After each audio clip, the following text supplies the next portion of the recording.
I was going to start a small acreage farm here in 2026, these are the products I would consider starting with. First is sheep. We actually just sold all of the last of our cattle off and bought a few rams and ewes out here.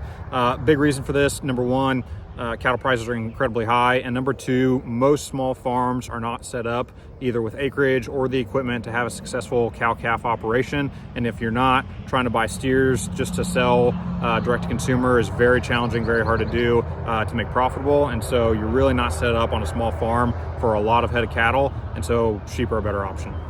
Number two is pasture-raised broilers. These are really easy to do on small acreage, but I would not use small Salatin-style chicken tractors. I would use something like the coops from Mobile Chicken House.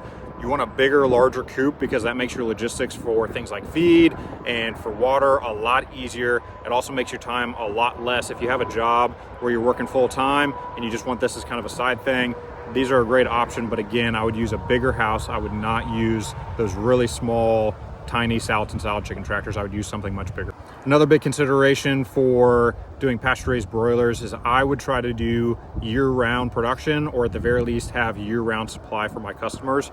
One of the easiest ways to lose customers is to not be able to provide year-round. And so if you're gonna do broilers, I would recommend either making sure you can do it year-round based on your climate, or at the very least producing enough in the late fall to make sure that you can run it through the winter for all of your customers. That way you're not losing customers over the winter. They're not going and finding chicken from somewhere else, developing new patterns. You're doing it right through the winter, year-round. That's how I would do it. And number three is pasture-raised eggs. Again, these are very easy to do on small acreage, similar to pasture-raised broilers.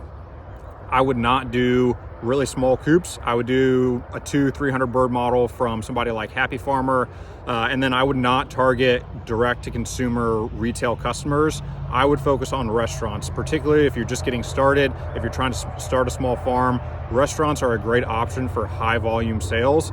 You may take smaller margins, but at the end of the day, you're gonna be able to move a lot more eggs. I would start with restaurants. I would not try to go direct to retail if I were just getting started.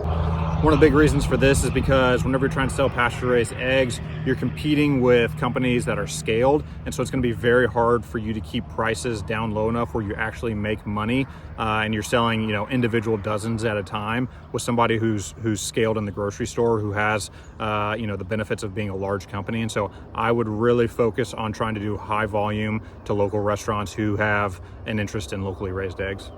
And then my final recommendation is that you don't try to do multiple products at once. Definitely don't try to scale multiple products at once. I would have one bread and butter product that I scale. I focus all of my effort on that, and then that's what we take to market. That's what I focus on. That's what I get customers built around. And then later on, you might be able to layer on some second and third options.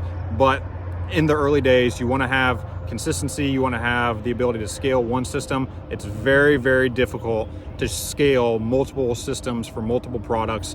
There's a huge difference between transporting frozen meat, processing meat, than there is transporting refrigerated eggs, washing and packing eggs. I would not try to do a lot of different products all at once. I wouldn't have, a whole lot of different revenue streams. I would focus on making one product really, really great, getting customers really excited about it, and moving all of my product in that one product line. I would not try to do 3 or 4 at a time, particularly if you're just starting out.